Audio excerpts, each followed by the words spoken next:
The gavel hadn't yet fallen when Thunder's deep growl shattered the suffocating silence of Courtroom 4B. Every head turned toward the massive German shepherd as he rose from his position beside the wheelchair, his amber eyes locked on something, or someone, that only he could see through the veil of human deception. Judge Margaret Holloway's hand froze mid-air, her weathered fingers clutching the wooden hammer that would seal Sarah Mitchell's fate forever. The fluorescent lights hummed their sterile tune overhead, casting harsh shadows across the faces of 37 spectators who had come to witness what the local newspapers had dubbed the final insult, a disabled war veteran's last-ditch effort to secure the military burial she'd earned with her blood in the mountains of Afghanistan. Sarah's fingers trembled as they found Thunder's thick coat, the same tremor that had plagued her since the IED explosion that stole her legs and nearly her life 3 years ago. But Thunder wasn't responding to her touch. His entire body had gone rigid, hackles raised like a dark ridge along his spine, his nose twitching as if passing through invisible threads of truth that hung heavy in the recycled courtroom air. "Your Honor," the prosecutor began, his voice cutting through the tension like a blade through silk. "As we've clearly established, Mrs. Mitchell's discharge papers contain certain irregularities that call into question her eligibility for—" Thunder's growl deepened, vibrating through the floor like distant thunder before a storm. The sound seemed to reach into the very bones of everyone present, a primal warning that something fundamental was wrong with this picture. Sarah had never heard him make that sound, not during their 18 months of service together in Kandahar province, not during the countless nights when her screams from phantom limb pain would wake them both, not even during the shooting at the VA hospital when he'd placed his body between her and chaos. This was different. This was the sound of a soul recognizing an ancient enemy. The assistant district attorney, a thin man named Bradshaw, whose expensive suit couldn't hide the nervous sweat beading along his hairline, took an involuntary step backward. His briefcase seemed to grow heavier in his grip, and for just a moment, so brief that most missed it, his eyes darted toward the back exit like a cornered animal calculating escape routes. "Control your animal, Mrs. Mitchell," Judge Holloway commanded, though her voice carried none of its usual authority. Something in Thunder's bearing had shifted the balance of power in the room, transforming him from a mere service dog into something far more significant, a witness who could not be bought, intimidated, or silenced. Sarah's throat constricted as she felt the familiar weight of injustice pressing down upon her chest. 6 months of legal battles, 6 months of being called a liar and a fraud, 6 months of watching her country, the same country she'd bled for, deny her the simple dignity of being buried among her brothers and sisters in Arlington National Cemetery. All because of irregularities in paperwork that she'd never seen before, signed by officers she'd never met, detailing missions that existed only in someone's imagination. But Thunder knew. Dogs always know. The German shepherd's amber eyes remained, fixed on Assistant District Attorney Bradshaw, and in that moment Sarah understood with crystalline clarity that everything was about to change. The dog who had pulled her from the wreckage of a burning Humvee, who had refused to leave her side during 17 surgeries, who had learned to open doors and fetch medications and wake her from nightmares. This same dog was now preparing to pull her from the wreckage of a different kind of explosion. The courtroom held its collective breath as Thunder took one deliberate step forward, then another, his massive paws silent against the worn carpet. Bradshaw's face had gone pale, and the briefcase slipped from his nerveless fingers, hitting the floor with a sound like a gunshot. Inside that case, Sarah would later learn, lay the real truth, documents that would vindicate her, exonerate her, and expose a conspiracy that reached far deeper than anyone in that courtroom could have imagined. But for now, All she knew was that her dog, her partner, her savior, was telling her to trust him one more time. "Thunder," she whispered, her voice barely audible above the hammering of her own heart.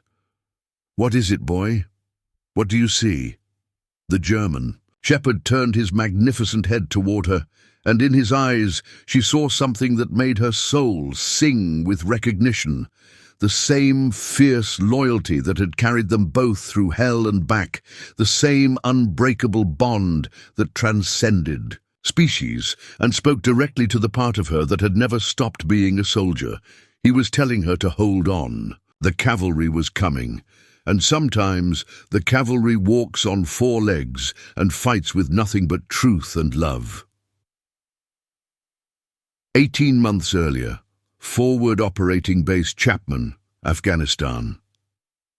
The explosion that would forever bind Sarah Mitchell to the dog called Thunder began not with the IED that shattered her legs, but with the moment she first looked into his amber eyes in the suffocating heat of a makeshift kennel outside Kabul. "He's been through 3 handlers," Sergeant First Class Rodriguez had warned her, wiping sweat from his brow as the August sun turned their olive-drab uniforms into personal saunas.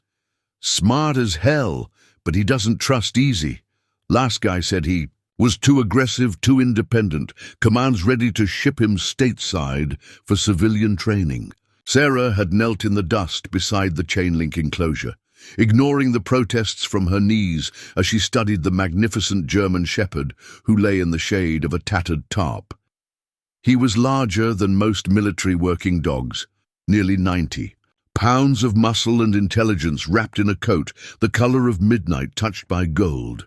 But it was his eyes that stopped her cold, amber pools that held the same hollow recognition she saw in her own mirror each morning. This dog had seen too much. Just like her. "What's his real story?" she'd asked, already knowing that Rodriguez's sanitized version would be missing the crucial details.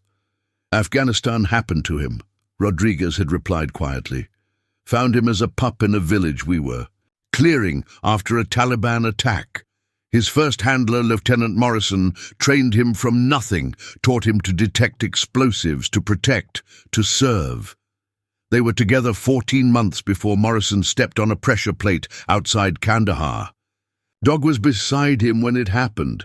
The pieces clicked into place like rounds sliding into a magazine. Thunder wasn't aggressive. He was grieving. He wasn't independent. He was afraid to love again, afraid to lose another human to this godforsaken. Well, that took everything and gave back only scars and sleepless nights. "Second handler?" Sarah had pressed. "Corporal Jenkins, good man, but he treated Thunder like equipment instead of a partner. Dog went through the motions but never bonded. Jenkins rotated home after 8 months. Thunder started refusing to eat. Sarah had reached through the chain link, letting her fingers brush against Thunder's muzzle. The dog's eyes opened fully for the first time, studying her face with an intelligence that bordered on supernatural. She saw herself reflected in those amber depths, another wounded warrior looking for a reason to keep fighting. Third handler was Specialist Bradley. Lasted 6 weeks before requesting a transfer. Said Thunder was emotionally compromised and potentially dangerous in high-stress situations. Rodriguez had shaken his head in disgust. Bradley just didn't understand that some of us carry our damage differently. Thunder had risen then, padding slowly to the fence where Sarah knelt. When their eyes met through the chain link, something fundamental shifted in the universe. Not love at first sight. That was too simple, too human. This was recognition. 2 souls who had been broken by the same war, finding in each other the possibility of becoming whole again. Whole again. "I'll take him," Sarah had said, and Thunder's tail had moved for the first time in 3 months. Their first mission together came a week later, a routine patrol through the Arghandab Valley that turned into 12 hours of hell when their convoy was ambushed by Taliban fighters dug into the ridgelines. Sarah had been pinned down behind a disabled Humvee, her squad leader bleeding out beside her, when Thunder had done something no military working dog was trained to do. He'd made a tactical decision. Instead of waiting for her command, Thunder had broken from cover and circled around the enemy position, using terrain features and natural camouflage to approach the Taliban fighters from their blind side. His sudden appearance had caused enough confusion for Sarah's squad to break contact and evacuate their wounded, but not before she'd watched Thunder take a bullet in the shoulder while protecting their retreat. That night, as a Navy corpsman stitched up Thunder's wound by the light of a red-filtered flashlight, Sarah had made him a promise. "We get each other home, partner, no matter what it takes." Thunder had looked up at her with those amber eyes, and for the first time since Lieutenant Morrison's death, had placed his massive head in a human's lap and gone to sleep. They'd served together for 11 more months, becoming legend among the troops stationed in Regional Command South. Thunder could detect IEDs that electronic equipment missed, could sense ambushes before they developed, and had an uncanny ability to identify villagers who were feeding intelligence to the Taliban. But more than that, he'd become Sarah's anchor to sanity in a place where sanity was a luxury few could afford. The morning of March 15th had started like any other. Pre-dawn briefing, equipment check, mission prep for what was supposed to be a simple humanitarian supply run to a village school outside Kandahar. Thunder had been unusually restless, pacing and whining as they loaded into the lead Humvee, but Sarah had attributed his behavior to the approaching thunderstorm that darkened the eastern sky. She should have listened to him. The IED was buried, deeper than most, packed with enough explosives to flip their 6-ton vehicle like a child's toy. Sarah's last memory before the darkness took her was Thunder's body slamming into hers, driving her away from the primary blast zone even as the world exploded around them.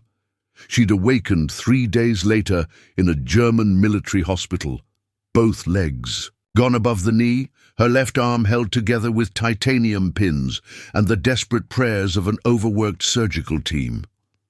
Her first coherent words were, "Where's my dog?" Thunder had suffered a concussion, 3 broken ribs and lacerations across his back from flying shrapnel, but he'd survived. More importantly, he'd never left her side during the medevac flight to Germany, sleeping beside her hospital bed despite regulations that clearly prohibited animals in the intensive care unit. "He saved your life," the attending physician had told her. "If he hadn't knocked you clear of the primary blast zone, you wouldn't have made it to surgery." But Sarah knew the truth was more complex than that. Thunder hadn't just saved her life in that moment. He'd been saving it every day for 11 months, teaching her that loyalty wasn't about blind obedience, but about choosing to stand with someone even when the world was falling apart around you.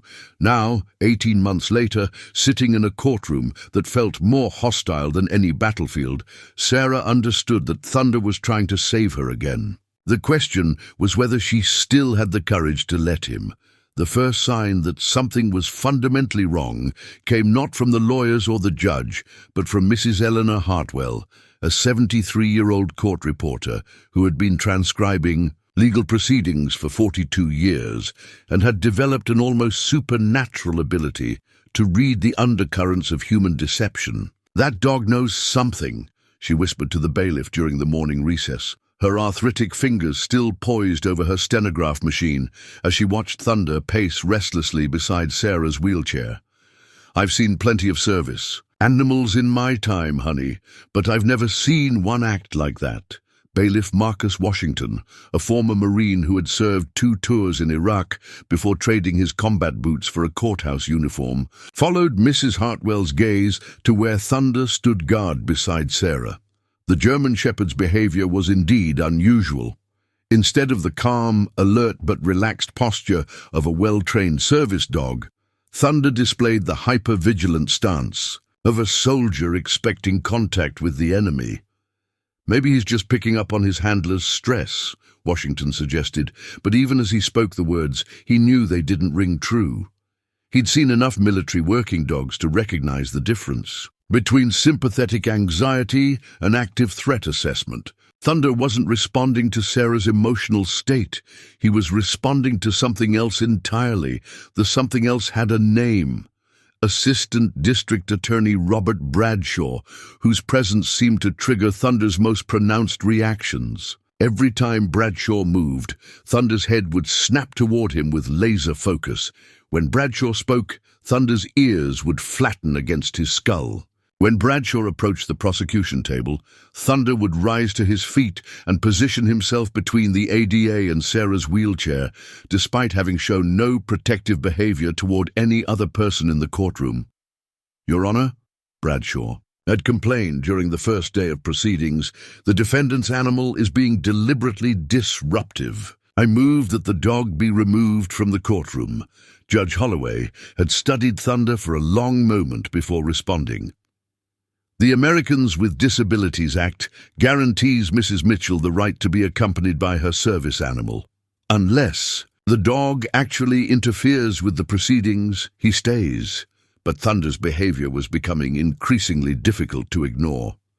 During Bradshaw's opening statement, the German Shepherd had begun a low, continuous growling that was audible to everyone in the courtroom, despite Sarah's attempts to quiet him. When Bradshaw presented what he claimed was evidence of Sarah's fraudulent discharge documentation, Thunder had actually taken several steps toward the prosecution table before Sarah's sharp command brought him back to heel.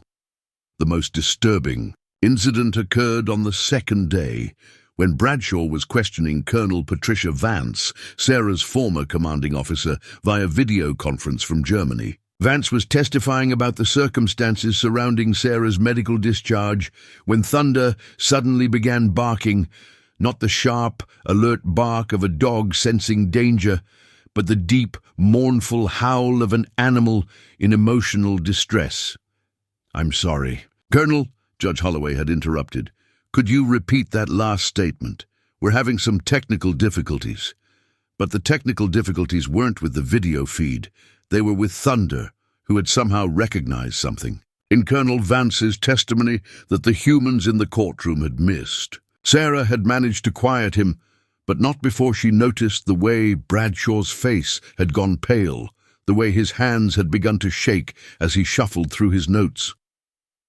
During the lunch recess, Dr. Amanda Foster, a veterinary behaviorist who happened to be observing the proceedings as part of a research project on service animals in legal settings, approached Sarah in the courthouse corridor. "Mrs. Mitchell, I hope you don't mind me asking, but has Thunder ever displayed this kind of behavior before? The hypervigilance, the targeted aggression toward a specific individual?" Sarah had been asking herself the same question. "Never.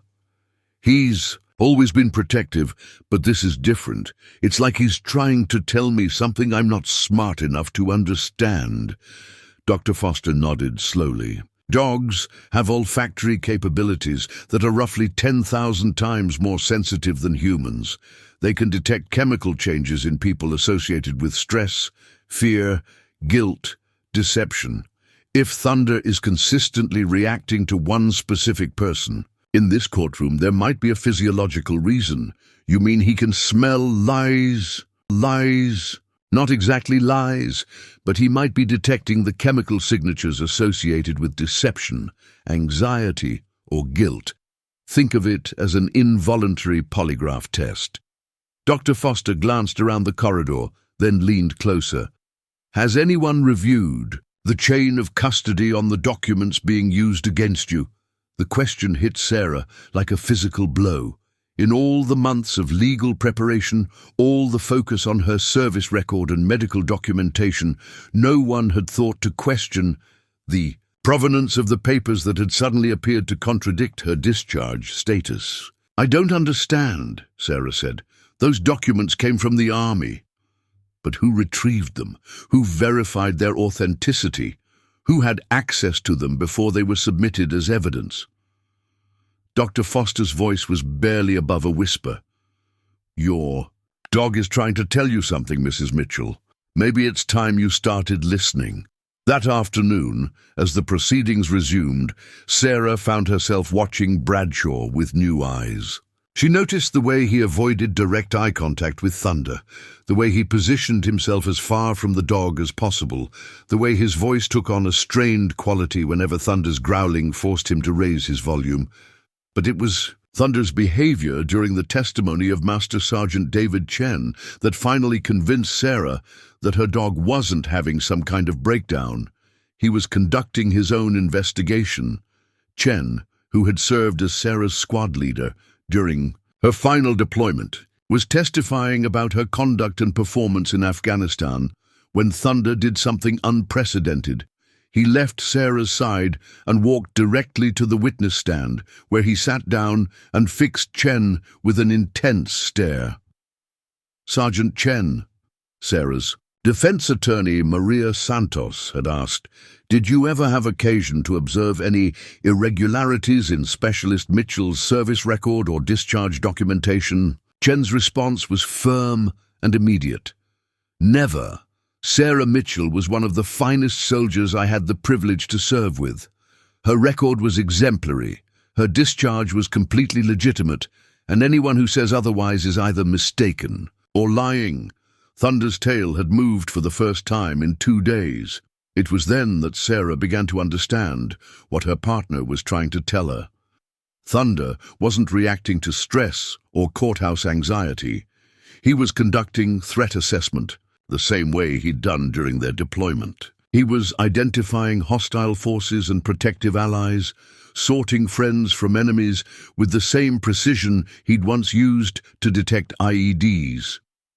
And according to Thunder's assessment, the most dangerous person in that courtroom wasn't the judge who held Sarah's fate in her hands, or the prosecutor who was trying to destroy her reputation. It was the man who claimed to represent the government she'd sworn to defend, but who smelled like betrayal and tasted like lies every time he opened his mouth to speak. The breakthrough came at 2:17 a.m. on the third night of the trial, when Sarah's chronic pain had driven her from her bed to the kitchen table, where she sat surrounded by legal documents, prescription bottles, and the ghost of every promise her country had ever made to its veterans. Thunder had been restless all evening, pacing between the kitchen and the front door like a sentry walking his post. But when Sarah opened the manila folder containing copies of her discharge paperwork, the same documents that Bradshaw claimed contained irregularities, Thunder's behavior changed dramatically. He began to whine, a high-pitched sound of distress that Sarah hadn't heard since their first week together in Afghanistan. When she spread the papers across the table, Thunder approached cautiously, his nose twitching as he examined each document with the same methodical precision he'd once applied to clearing buildings for explosive devices. "What is it, boy?" Sarah whispered, her voice hoarse from exhaustion and pain medication. "What do you smell?" Thunder's nose hovered over one particular document, a medical evaluation form dated 3 weeks before Sarah's final mission.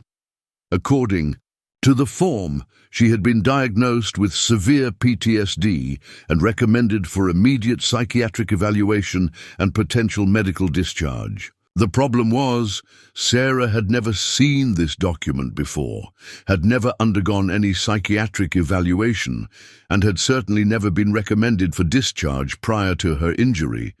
But Thunder was reacting to the paper as if it were contaminated with something toxic. Sarah picked up the document, studying it by the light of her kitchen lamp. The letterhead looked authentic, the signatures appeared legitimate, but something was wrong. Thunder's agitation was increasing, and she'd learned to trust his instincts even when they contradicted her own perceptions. That's when she noticed it, a faint chemical odor that human noses weren't sensitive enough to detect, but that was apparently overwhelming to Thunder's more sophisticated olfactory system. She held the paper closer to the light and saw them, nearly invisible impressions in the paper, as if the document had been written on top of other papers, the pressure from the pen above leaving traces in the sheet below. With shaking hands, Sarah retrieved a pencil from her junk drawer and began lightly shading over the impressions. a technique she'd learned in intelligence training for revealing hidden text. Slowly, words began to appear, fragments of text that didn't belong on a military medical evaluation. Payment received as agreed, documentation complete per contract, no further contact necessary. Thunder's whining had escalated to a low howl, the sound of an animal trying to communicate something urgently important to a human too slow to understand. Sarah stared at the revealed text, her mind struggling to process what she was seeing. Someone had forged her medical records. Someone had created false documentation to support a narrative that she was mentally unstable, unfit for duty, and therefore undeserving of the benefits and honors she'd earned with her blood. But more than that, someone had been paid to do it. "Who, Thunder?" she whispered, running her fingers through his thick coat as he pressed against her wheelchair. "Who would do this to us?" The answer came in a flash of memory so vivid that Sarah could smell the cordite and feel the heat of the Afghan sun on her face. She was back in Fob Chapman, 3 months before her final deployment, listening to a conversation she wasn't supposed to hear between two men whose voices drifted through the thin walls of the administrative trailer. "Mitchell's unit is scheduled for extended deployment," one voice had said.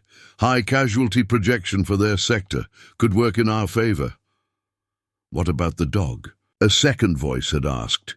"He's been through multiple handlers, might be considered unstable, unreliable. Even better. If something happens to Mitchell, who's going to question the paperwork on a dead soldier and her psychologically damaged animal?" At the time, Sarah had dismissed the conversation as typical military cynicism, officers planning for casualties and administrative headaches. But now, with the evidence of forgery literally in her hands, she understood what she'd really overheard. A conspiracy. Someone had been planning her downfall from the beginning, counting on her death or incapacitation to cover their tracks. The IED that had taken her legs hadn't been random Taliban violence. It had been the perfect solution to a problem she didn't even know she represented. But Thunder had survived, and so had she. And now her four-legged partner was trying to help her connect the dots between past and present, between the voices in that administrative trailer and the man who stood before a judge each day claiming to represent justice. Sarah closed her eyes and let the memory flow, focusing on those voices, those inflections, those subtle speech patterns that every soldier learned to recognize for survival. The first voice had been Colonel Harrison, her battalion commander, who had died in a helicopter crash 6 months after her injury, an investigation that was closed quickly and quietly with findings of mechanical failure. But the second voice, Sarah's, eyes snapped open as the recognition hit her like a physical blow. The second voice, slightly higher-pitched, with the faint trace of a Boston accent that tried to hide behind military formality, belonged to a man she'd seen only briefly during her deployment, a civilian contractor who worked with the Legal Affairs Office, a man who had since passed the bar exam and found employment with the district attorney's office, a man named Robert Bradshaw. Thunder had been trying to tell her from the beginning the enemy wasn't some distant Taliban fighter or faceless bureaucrat. The enemy was standing 3 feet away from them every day, wearing an expensive suit and carrying a briefcase full of lies, counting on the fact that no one would believe a disabled veteran and her supposedly damaged dog over a prosecutor with an impeccable record and political ambitions. But Thunder remembered everything. Dogs always remember. And now, finally, so did Sarah. The 4th day of the trial began with an electrical storm that matched the Tempest building inside Courtroom 4B. Thunder had refused his breakfast that morning, a behavior so unprecedented that Sarah had nearly called in sick. But something in her partner's amber eyes told her that today was the day they'd been preparing for, the day when 18 months of trust and loyalty would be tested against forces neither of them fully understood. As they entered the courthouse, Thunder's behavior shifted into what Sarah recognized as his combat stance. Hyper-alert, muscles coiled, ready for action. He wasn't just serving as her mobility companion anymore. He was operating as a military working dog, assessing threats and preparing for engagement. Mrs. Mitchell, Maria Santos, approached them in the corridor, her face grave with concern.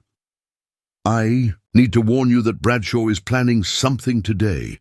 He's requested permission to call a surprise witness, someone he claims will provide definitive evidence of your fraud." Sarah felt her stomach clench. Who? He won't say. Judge Holloway has agreed to hear arguments in chambers before making a decision. Maria's voice dropped to a whisper. "Sarah, I've been thinking about what you told me last night, about the forged documents. If you're right, if there really is a conspiracy here, then today might be when they make their final move." Thunder's low growling confirmed Maria's assessment. The German shepherd had positioned himself facing the prosecution's side of the corridor, his hackles raised in warning. Several courthouse employees had stopped to stare, instinctively recognizing the behavior of a predator preparing for confrontation. When court reconvened at 9 a.m., the atmosphere was electric with tension. Bradshaw looked different, more confident, almost smug, as if he were holding cards that would guarantee victory. But there was something else in his bearing, a nervousness that manifested in quick, darting glances toward Thunder and a slight tremor in his hands as he organized his papers. "Your Honor," Bradshaw began, "the people call Dr. Marcus Webb to the stand." The name hit Sarah like a physical blow.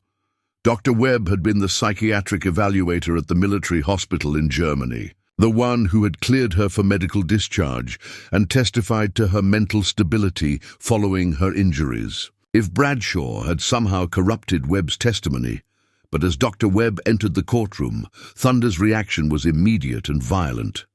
The German shepherd lunged forward with such force that he nearly pulled Sarah's wheelchair over, his barking echoing off the walls like gunshots. Sarah had never seen him display such aggressive behavior toward a medical professional, and for a moment she wondered if the stress of the trial had finally broken something fundamental in her partner's psyche.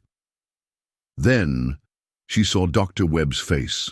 The man who had entered the courtroom bore only a superficial resemblance to the gentle, competent psychiatrist who had helped Sarah through the darkest period of her recovery. This Dr. Webb had lost weight. His face was gaunt with stress, and his eyes held the hollow look of someone who had been living with unbearable guilt. "Control your animal, Mrs. Mitchell." Judge Holloway's voice cracked like a whip, but Thunder was beyond control now. He had recognized something in Dr. Webb that transcended human understanding, not just the scent of fear or deception, but the deeper pheromonal signature of a man whose conscience was destroying him from within. "I can't," Sarah said, and for the first time in the trial, her voice carried the authority of a combat veteran rather than the pleading tone of a desperate supplicant. "He's trying to tell us something." Dr. Webb had stopped halfway down the U aisle, his face pale as parchment.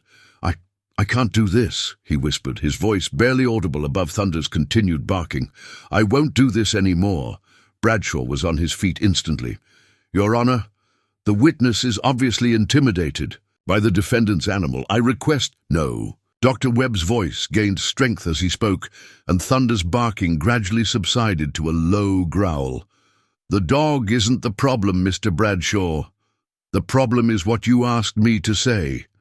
The courtroom erupted in murmurs, but Judge Holloway's gavel restored order with sharp, decisive strikes. "Dr. Webb, you will take the stand and be sworn in before making any statements." But Dr. Webb was shaking his head, tears beginning to stream down his cheeks. "I can't lie anymore. I won't destroy this woman's life to save my own career." Bradshaw's carefully constructed facade was beginning to crack. "Your Honor, the witness is clearly having some kind of breakdown. I request a recess so he can compose himself." "The witness will speak now," Judge Holloway commanded, her voice carrying the full weight of judicial authority. Dr. Webb approached the bench. As Dr. Webb walked toward the witness stand, Thunder's behavior changed completely.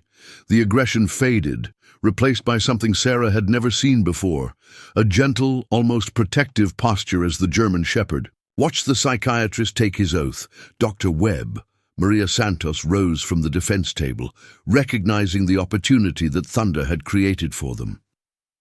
"Are you prepared to tell this court the truth about your previous evaluations of my client?" Dr. Webb's voice was barely above a whisper, but in the absolute silence of the courtroom, every word carried like a cannon shot.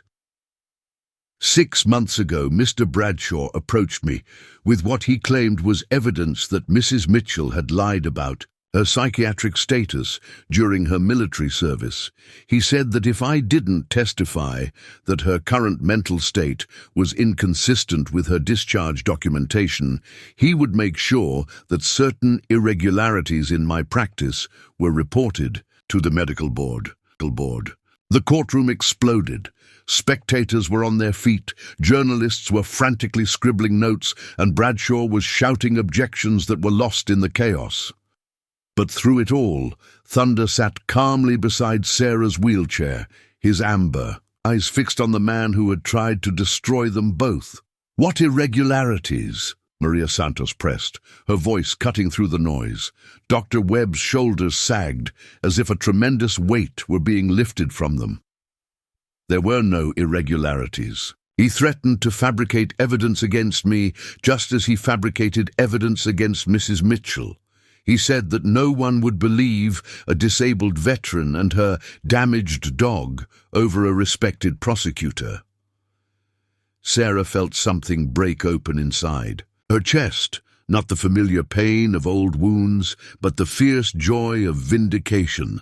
Thunder had been right from the beginning. Her partner, her protector, her four-legged lie detector had recognized the enemy and refused to back down until the truth came to light.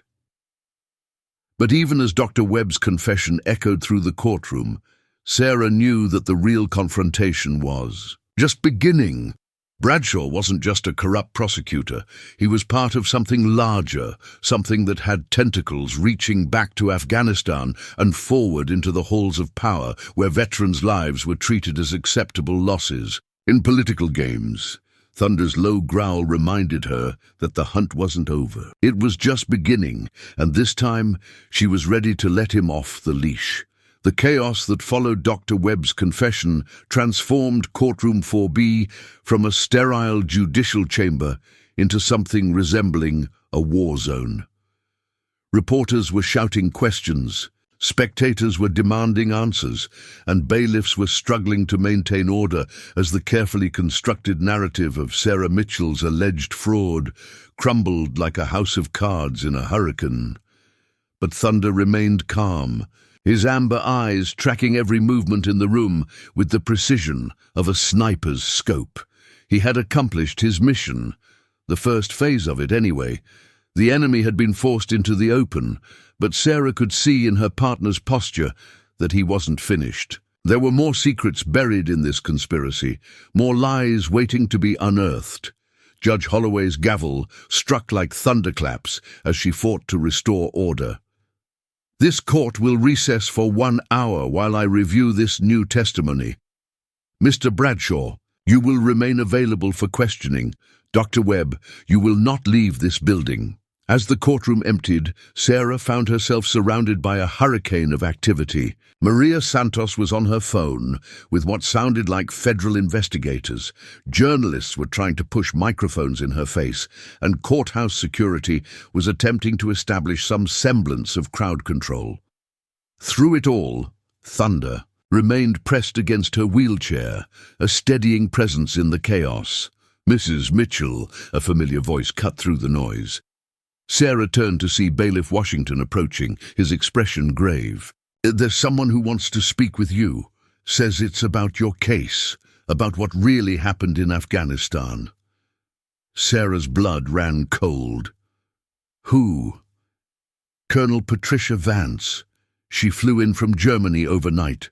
says she has information that could change everything. The name hit Sarah like a physical blow.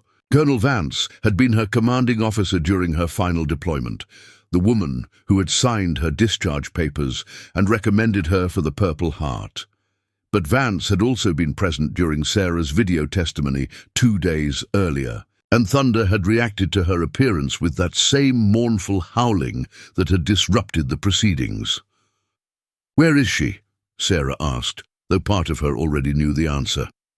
"Conference room C. She's been waiting for 3 hours, ever, since Dr. Webb's testimony started making headlines." Washington's expression was troubled. "Ma'am, I've been doing this job for 15 years, and I've never seen anything like what happened in that courtroom today. That dog of yours, it's like he can see things the rest of us can't." Thunder's low whine confirmed Washington's assessment. The German Shepherd was already moving toward the corridor that led to the conference rooms, his nose working the air currents as if following an invisible trail. Thunder knows her, Sarah realized. He remembers her from Afghanistan. The walk to conference room C felt like a death march. Sarah's hands trembled on her wheelchair controls as Thunder guided her through the courthouse corridors, past curious onlookers and whispered conversations. Whatever Colonel Vance had to tell her, it was going to change everything. Sarah could feel it in the weight of the air, in the way Thunder's hackles remained raised despite the absence of any visible threat. Colonel Patricia Vance looked older than her 53 years, her once proud military bearing diminished by what appeared to be months of sleepless nights and moral anguish. She was seated at the conference table, with her hands folded in front of her, staring at a manila folder that seemed to contain the weight of the world. "Specialist Mitchell," she said, as Sarah entered the room, though her voice carried none of the authority Sarah remembered from their deployment. "I wasn't sure you'd agree to see me." Thunder's reaction was immediate and complex, not the aggressive posturing he'd displayed toward Bradshaw, but something more nuanced. He approached Colonel Vance cautiously, his body language suggesting a mixture of recognition, wariness, and something that looked almost like pity. "Colonel," Sarah said, her voice carefully neutral. "Thunder remembers you." Vance's eyes filled with tears as she looked at the German Shepherd. "I remember him too. He was always the smartest one in the room, wasn't he? Always seemed to know things before the rest of us figured them out." The colonel opened the manila folder with hands that shook like autumn leaves. Inside were photographs, documents, and what appeared to be audio transcripts, the kind of evidence that could end careers and send people to prison. "Sarah, I need you to know that what happened to you in Afghanistan wasn't random. The IED that took your legs, the mission that put you in harm's way, even the route your convoy took that day, none of it was coincidence." Sarah's world tilted on its axis. "What are you saying?" "I'm saying that you and Thunder were targeted for elimination because you'd stumbled onto something that certain people needed to stay buried." Vance pulled out a photograph that made Sarah's breath catch in her throat, a surveillance image of herself and Thunder examining a weapons cache they'd discovered during a routine patrol 6 weeks before her injury. "Do you remember this cache?" Vance asked. "The one you and Thunder found in the abandoned compound outside Kandahar?" Sarah studied the photograph, her mind racing back to that sweltering afternoon when Thunder had alerted to something that wasn't supposed to be there. They'd found a hidden storage room containing American-made weapons, military radios, and field rations. Equipment that should have been in U.S. inventory, not buried in a Taliban safe house. "I remember filing a report about it," Sarah said, slowly. "But nothing ever came of it. Command said it was probably captured equipment, nothing unusual.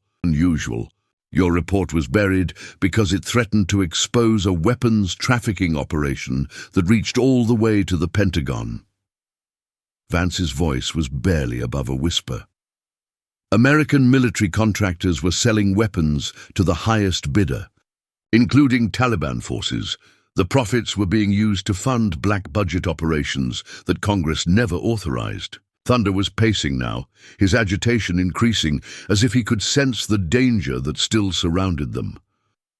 Sarah watched her partner's behavior and felt pieces of the puzzle clicking into place. "Bradshaw," she said. He was part of it. Bradshaw was the legal coordinator for the contracting company. His job was to make sure that anyone who asked inconvenient questions either got transferred, discredited, or— Vance couldn't finish the sentence. "Or eliminated," Sarah completed. "The IED wasn't random. It was meant to kill Thunder and me before we could connect the dots." Vance nodded, tears streaming down her face. When Thunder survived, they knew they had a problem. A decorated veteran asking questions about missing weapons was bad enough, but a military working dog who could potentially lead investigators back to evidence they thought was destroyed. That was a nightmare scenario. "So they decided to destroy my credibility instead," Sarah said, the full scope of the conspiracy finally becoming clear. "Frame me as mentally unstable, discredit my service record, make sure that anything I said would be dismissed as the ravings of a damaged veteran. They counted on the fact that no one would believe you over respected officials, and they definitely didn't count on Thunder's loyalty, his ability to recognize the people who had tried to kill you both." Sarah looked down at Thunder, who had stopped pacing and was now sitting beside her wheelchair, his amber eyes fixed on her face with an intensity that took her breath away. This magnificent animal had been carrying the weight of this truth for 18 months, trying to protect her from an enemy she hadn't even known existed. "Why are you telling me this now?" Sarah asked. "Because I can't live with what I've done. I knew about the weapons trafficking, but I was too afraid to speak up. I thought if I kept quiet, if I played along, maybe I could protect the soldiers under my command. Instead, I became complicit in a conspiracy that nearly killed the best soldier I ever had the privilege to serve with." Vance pulled out a digital recorder and placed it on the table. "Everything is on here: names, dates, financial records, recorded conversations. Enough evidence to bring down the entire network and send a lot of people to prison for a very long time." Thunder's tail moved, for the first time since they'd entered the room, and Sarah understood why. The hunt was nearly over. The enemy had been identified, the evidence had been gathered, and now it was time for the final confrontation. "There's something else," Vance said, pulling out one final document. "Bradshaw made a mistake. In his eagerness to discredit you, he forged a document that supposedly showed Thunder had been recommended for euthanasia due to psychological instability. The problem is, he used the wrong veterinarian's signature, a doctor who had died 3 months before the document was allegedly created." Sarah stared at the forged document, understanding finally why Thunder had reacted so violently to Bradshaw from the beginning. Her partner hadn't just been protecting her from a corrupt prosecutor. He'd been protecting himself from a man who had literally tried to have him killed. "We need to get this to the FBI," Sarah said, her voice stronger than it had been in months. "I already have," Vance replied. "They're on their way here now. But Sarah, you need to understand, this goes deeper than just Bradshaw. There are people in very high places who are going to do everything they can to bury this story, and everyone connected to it." Thunder's growl was soft but unmistakable, and Sarah felt a chill run down her spine. The most dangerous part of their mission was just beginning. The FBI arrived at the courthouse like a precision military operation. 6 agents in dark suits moving with the coordinated efficiency of a special operations team. Special Agent Rebecca Martinez, a former Army intelligence officer who had served 3 tours in Afghanistan, took point on the investigation with the kind of focused intensity that Thunder immediately recognized and approved of. "Mrs. Mitchell," Agent Martinez said, As she reviewed Colonel Vance's evidence in Conference Room C, "We've been tracking this weapons trafficking network for 2 years. What you and your dog discovered in Afghanistan was the missing piece we needed to make the case." Thunder had positioned himself at the room's entrance, his body language suggesting he was pulling sentry duty while the humans planned their next move. Sarah had never seen him display such tactical awareness outside of a combat zone, but then again, she was beginning to understand that they had never really left the battlefield. It had simply moved from the mountains of Afghanistan to the marble halls of American justice. "The problem," Agent Martinez continued, "is that Bradshaw isn't working alone. Our intelligence suggests he's part of a network that includes active military officers, Pentagon officials, and at least 3 sitting members of Congress. If we move too quickly, we risk giving them time to destroy evidence and eliminate witnesses. Like, they tried to eliminate Sarah and Thunder," Colonel Vance said, her voice heavy with guilt. "Exactly. Which is why we need your help, Mrs. Mitchell. We need you to go back into that courtroom and act like nothing has changed. Let Bradshaw think. He still has the upper hand while we position our people." Sarah felt Thunder's nose nudge her hand, and she looked down to see her partner's amber eyes focused on her with laser intensity. He was telling her something, communicating in the wordless language that had kept them both alive through 18 months of combat.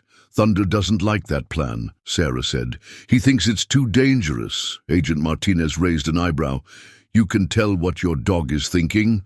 "Agent Martinez, that dog has saved my life more times than I can count. When he tells me something is dangerous, I listen." Sarah studied Thunder's posture, reading the subtle signs that most people would miss. "He's saying that Bradshaw is desperate, that cornered animals are the most dangerous. If we go back in there pretending everything is normal, Bradshaw might do something unpredictable."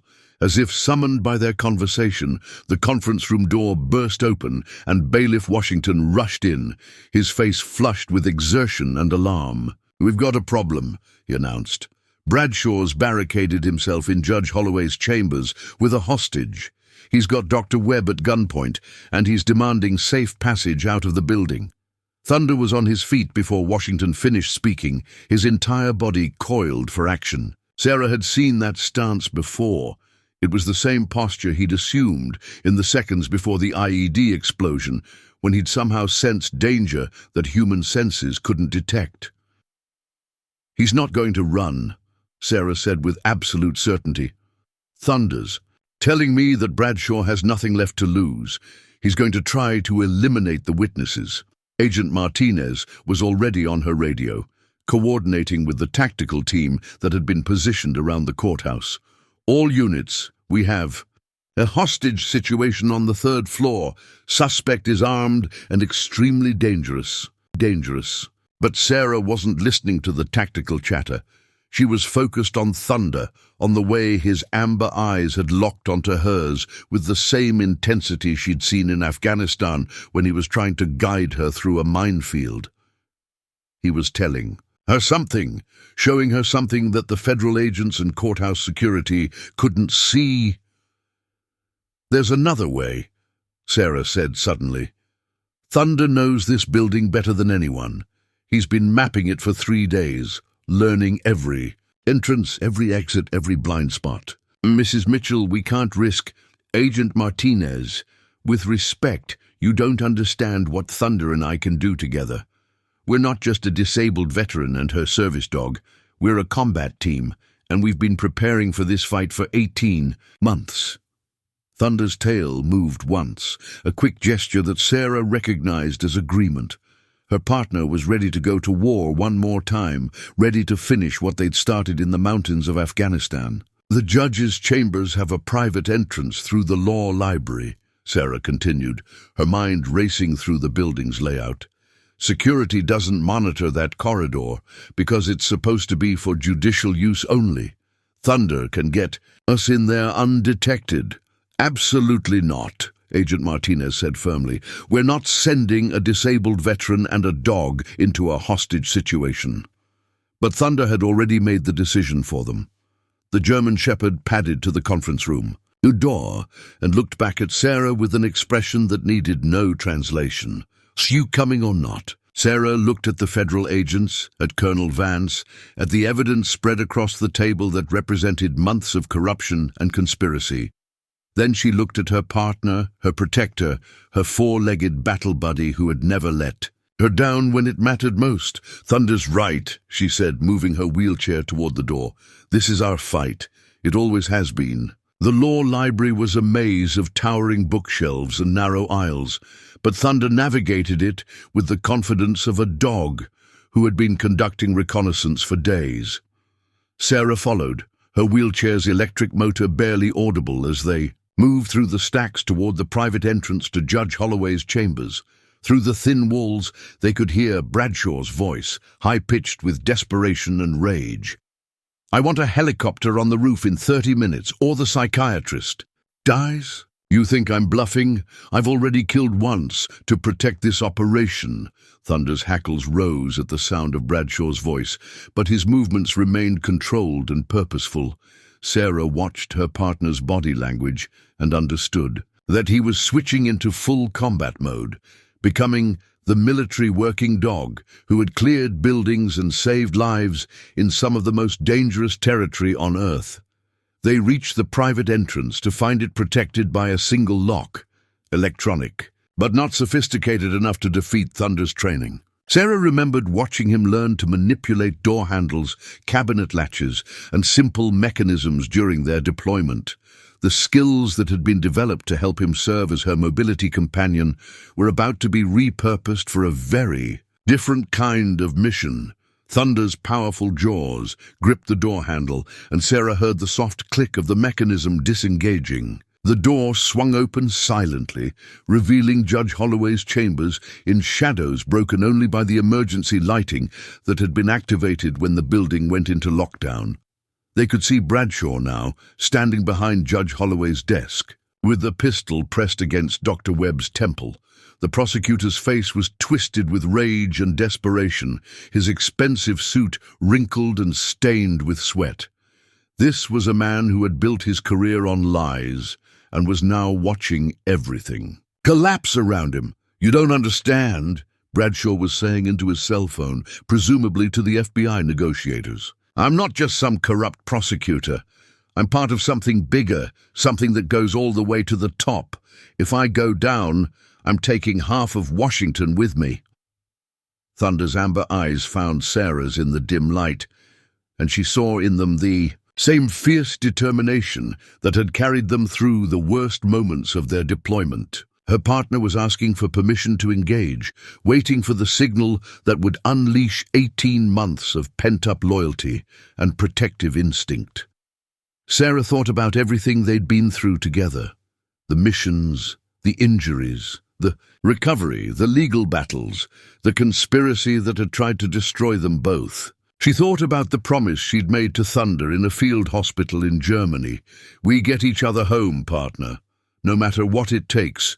They were home now, but the war wasn't over. It was time to finish what had been started in Afghanistan. Sarah gave Thunder the signal they'd used 100 times in combat, a simple hand gesture that meant, "Take him down." Thunder moved like lightning, crossing the room in 3 powerful bounds. Bradshaw's gun hand swung toward the German Shepherd, but Thunder was already inside his reach. 85 pounds of loyal fury slamming into the prosecutor's chest and driving him backward into the wall. The pistol went flying, clattering across the floor as Bradshaw crashed to the ground, with Thunder's jaws locked around his wrist. Dr. Webb scrambled away from the melee, shouting for help as Sarah positioned her wheelchair to block the chamber's main entrance. "It's over, Bradshaw," Sarah said, her voice carrying the authority of a combat veteran who had faced down worse enemies than a corrupt prosecutor. "Thunder's got you, and the FBI's got your entire network. You're done." Bradshaw's response was a stream of profanity and threats, but his words were lost in the sound of tactical boots on marble as Agent Martinez and her team breached the main entrance. The room filled with federal agents, weapons drawn, securing the scene with military precision. But Thunder didn't release his grip on Bradshaw's wrist until Sarah gave him the command to stand down. Even then, the German Shepherd remained poised for action, his amber eyes fixed on the man who had tried to destroy them both. "Good boy," Sarah whispered, running her fingers through Thunder's coat as the FBI took Bradshaw into custody. "Good boy, you got him." For the first time in 18 months, Thunder's tail wagged with genuine happiness.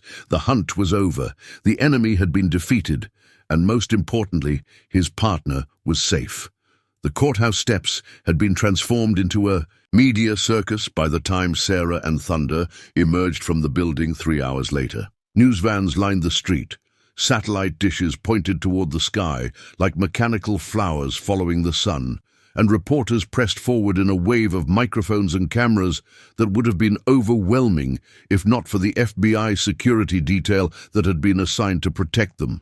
"Mrs. Mitchell, can you comment on reports that your dog single-handedly brought down a conspiracy involving Pentagon officials?" "Thunder! Over here, Thunder! Can you get your dog to look at the camera? Is it true that you and your service dog uncovered evidence of weapons trafficking in Afghanistan?" Sarah had faced hostile fire in Afghanistan, but she'd never faced anything quite like the media-feeding frenzy that surrounded them now. Thunder, however, seemed to take it all in stride, his calm demeanor and alert posture making him look every inch the war hero that he was. Agent Martinez stepped up to the microphone cluster that had been hastily assembled on the courthouse steps, her voice carrying the authority of someone who had just dismantled a multi-million-dollar conspiracy. "Ladies and gentlemen, I can confirm that Robert Bradshaw, formerly an assistant district attorney with this office, has been arrested on charges of conspiracy, weapons trafficking, fraud, and attempted murder. The investigation that led to his arrest was initiated by evidence provided by Mrs. Sarah Mitchell and corroborated by multiple witnesses and documented proof of Mr. Bradshaw's criminal activities. The questions came in a rapid-fire barrage. Agent Martinez, is it true that this conspiracy reaches into the Pentagon? Can you confirm reports that American weapons were being sold to Taliban forces? What role did the service dog play in uncovering this conspiracy?" Agent Martinez held up a hand for silence. "I can confirm that this investigation has identified a network of individuals who were engaged in illegal weapons trafficking during combat operations in Afghanistan. Several arrests have been made, and we expect more to follow as our investigation continues." She paused, looking down at Thunder with something approaching respect. "As for the service dog, I can say that military working dogs are trained to detect threats and protect their handlers. In this case, the dog's training and instincts proved instrumental in identifying individuals who posed a danger to Mrs. Mitchell and to the integrity of our legal system. What Agent Martinez couldn't say, what none of them could say publicly, was that Thunder had done something that transcended normal animal behavior. The German Shepherd had recognized a conspiracy that spanned 2 continents and 18 months, had identified the enemy through scent and behavior patterns that human investigators had missed, and had refused to back down until justice was served. Dr. Amanda Foster, the veterinary behaviorist who had observed the trial, pushed through the crowd of reporters to reach Sarah's side. "Mrs. Mitchell, I hope you understand what an extraordinary animal you have here. What Thunder accomplished in that courtroom goes beyond anything I've ever seen from a service dog."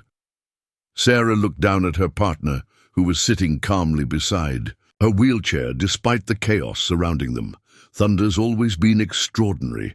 I just had to learn to listen to what he was trying to tell me." "He saved your life," Dr. Foster said, "not just in Afghanistan, but here. If he hadn't recognized Bradshaw as a threat, if he hadn't kept pushing until you understood what he was trying to communicate." "I know," Sarah said softly. "Dogs always know. They see things we miss, smell things we can't detect." Thunder was conducting his own investigation from the moment we walked into that courtroom. The crowd of reporters was growing larger, but Thunder seemed oblivious to the attention. His amber eyes were focused on something beyond the media circus, beyond the courthouse steps, beyond the immediate chaos of their vindication. Sarah followed his gaze and saw what he was looking at, a small American flag flying from a pole beside the courthouse entrance, snapping proudly in the afternoon breeze. "Mrs. Mitchell," a reporter called out, "what's next for you and Thunder?" Sarah considered the question carefully. For 18 months, their entire focus had been on survival, first physical, then legal, then emotional. But now, with the conspiracy exposed and their enemies defeated, they were free to think about the future.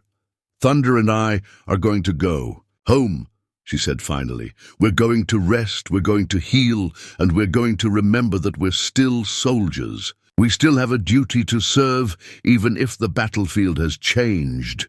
Thunder's tail moved once, a subtle gesture of agreement that only Sarah caught. But she understood what he was telling her. The war was over, but their mission wasn't finished. There were other veterans who needed help, other conspiracies that needed to be exposed, other battles that needed to be fought. Colonel Vance appeared at Sarah's elbow, her face showing the first signs of peace she'd displayed in months. "Sarah, I want you to know that the Army is reviewing your case. Your discharge status will be corrected. Your service record will be cleared of all fraudulent documentation, and you'll receive full benefits retroactive to your injury." "What about Thunder?" Sarah asked. "He's been through as much as I have." "Thunder will receive the K9 Medal of Courage, the highest honor we can bestow on a military working dog. He's also being recommended for the Animals in War and Peace Medal of Bravery." Vance's voice carried a note of pride that had been missing during their deployment. "You both served with distinction, and your country won't forget what you've sacrificed." As the press conference continued, Sarah noticed something that made her heart swell with pride. People in the crowd, courthouse employees, passers-by, even some of the reporters, were looking at Thunder with a new kind of respect. He was no longer just a service dog or even a military working dog. He had become something more, a symbol of loyalty, courage, and the unbreakable bond between soldiers who fight together. "Mrs. Mitchell," one final question came from the crowd. "Do you have any message for other veterans who might be facing similar challenges?"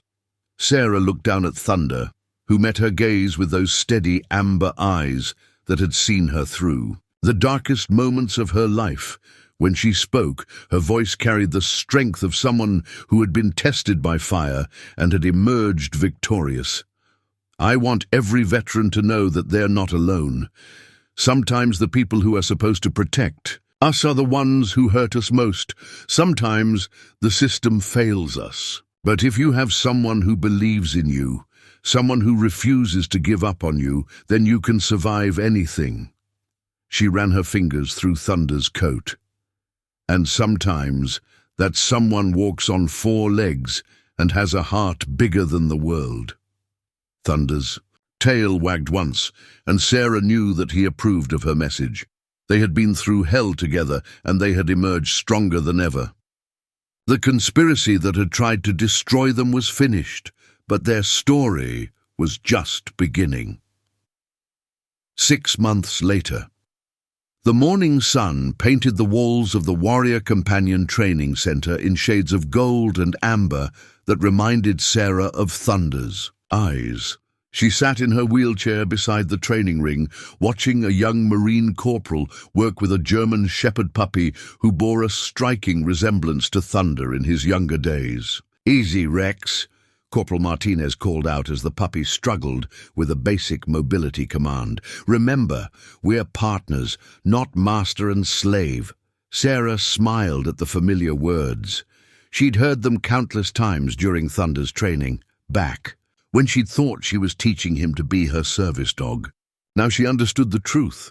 Thunder had been training her as much as she'd been training him, preparing her for battles she didn't even know were coming. Thunder himself lay in the shade of an oak tree, his greying muzzle a testament to the years of service that had earned him a peaceful retirement. At 8 years old, he was no longer the young warrior who had charged into Judge Holloway's chambers to take down a corrupt prosecutor, but his amber eyes still held the same intelligence and loyalty that had made him legendary among the veterans who came to the training center. Sarah, Dr. Foster approached from the main building, carrying a folder thick with documents. The preliminary results from the Thunder Protocol are remarkable. 17 dogs have been successfully trained using his behavioral patterns, and their success rate in detecting deception is running at 93%. The Thunder Protocol, a training program based on the German Shepherd's unique ability to identify threats through scent and behavioral cues, had become the gold standard for training dogs to work with veterans suffering from PTSD, traumatic brain injuries, and other invisible wounds of war. But more than that, it had become a way of honoring Thunder's legacy while helping other veterans find the same kind of partnership that had saved Sarah's life. "How's the congressional hearing preparation going?" Sarah asked, referring to the upcoming testimony she and Thunder would be giving before the House Veterans Affairs Committee. "Senator Williams is expecting quite a crowd," Dr. Foster replied. "The Bradshaw case has become a rallying point for veterans' rights advocates. People want to hear from you and Thunder about what really happened." Sarah nodded, though the thought of testifying before Congress still made her nervous. The past 6 months had been a whirlwind of legal proceedings, media interviews, and policy discussions. Bradshaw had been sentenced to 35 years in federal prison as part of a plea agreement that had helped authorities dismantle the entire weapons trafficking network. 3 Pentagon officials, 2 military contractors, and 1 sitting congressman had been indicted, with more arrests expected as the investigation continued. But the real victory hadn't been the criminal convictions or the policy changes or even the restoration of her military benefits. The real victory was sitting under that oak tree, grey around the muzzle but still alert, still protective, still Thunder. "Sarah," a familiar voice called from the parking lot. Colonel Vance, now retired and serving as a senior advisor to the Veterans Administration, was walking toward them with a small group of visitors. "I'd like you to meet some people." The group consisted of 3 men and 2 women, all bearing the invisible scars that marked them as combat veterans.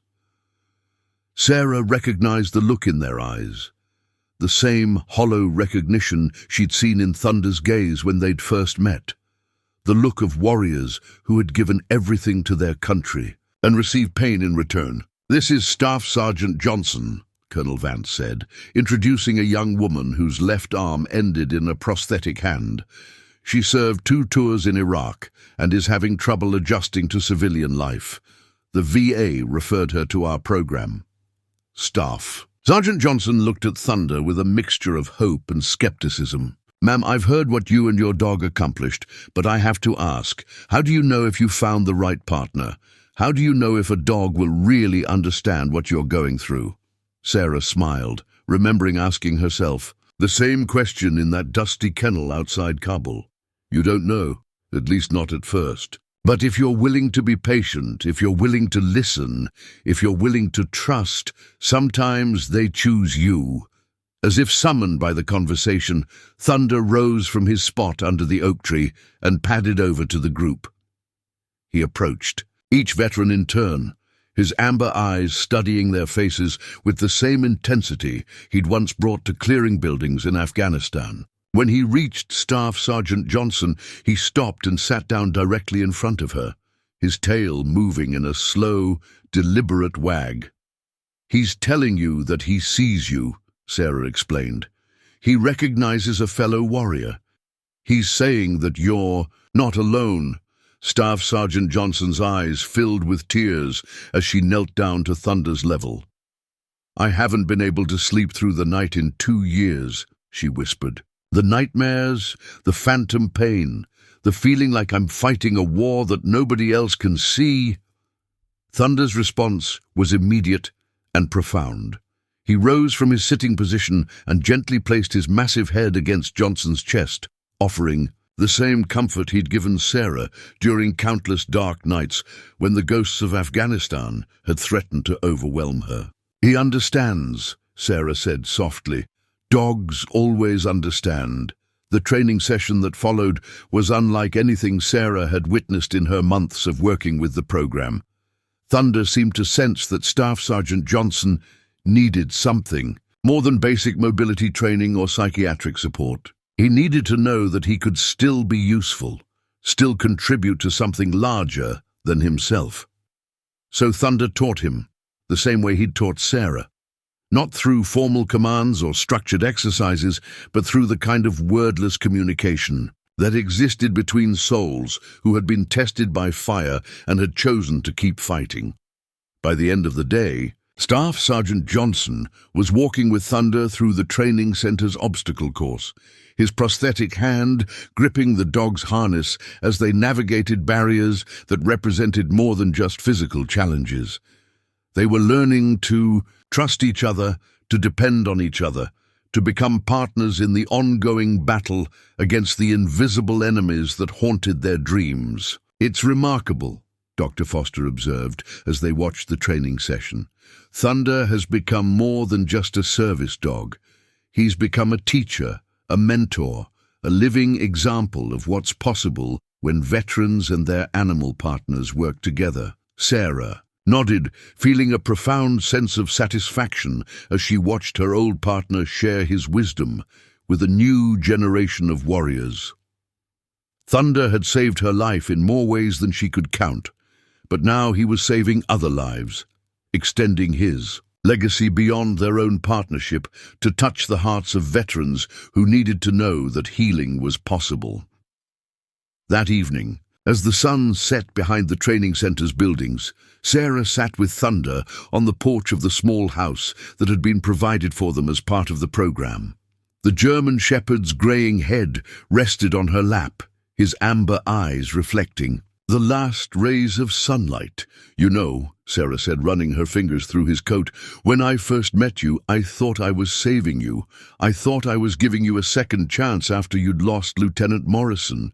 Thunder's tail moved slightly, a gesture of contentment that Sarah had learned to treasure.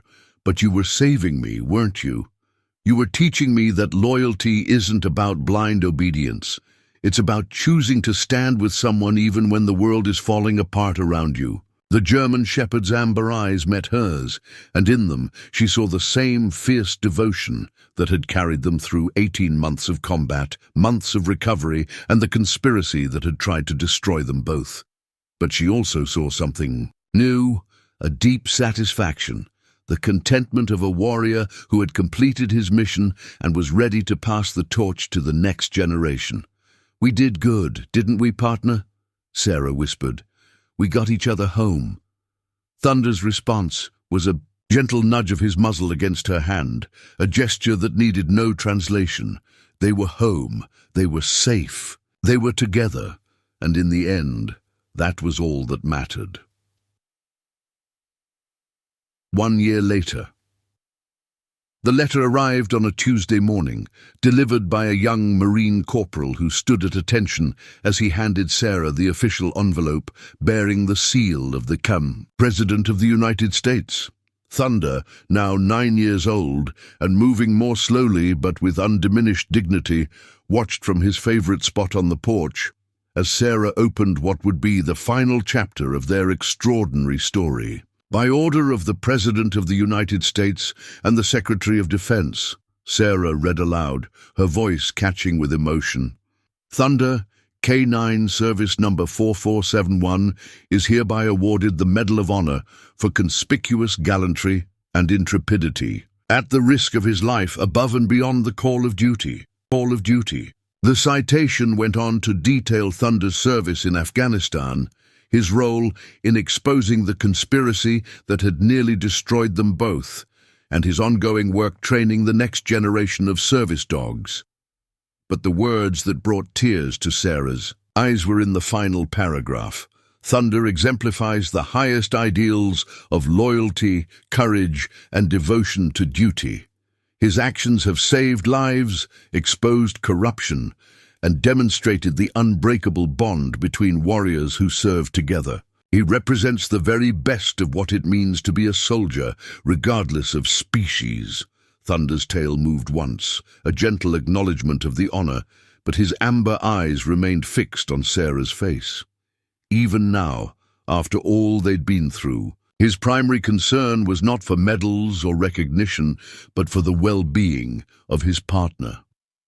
That afternoon, as Sarah sat beside Thunder's favorite oak tree, she thought about the journey that had brought them to this moment. From a dusty kennel in Afghanistan to a courthouse in America, from a conspiracy that had tried to destroy them to a partnership that had inspired legislation protecting veterans' rights, they had traveled a path that neither of them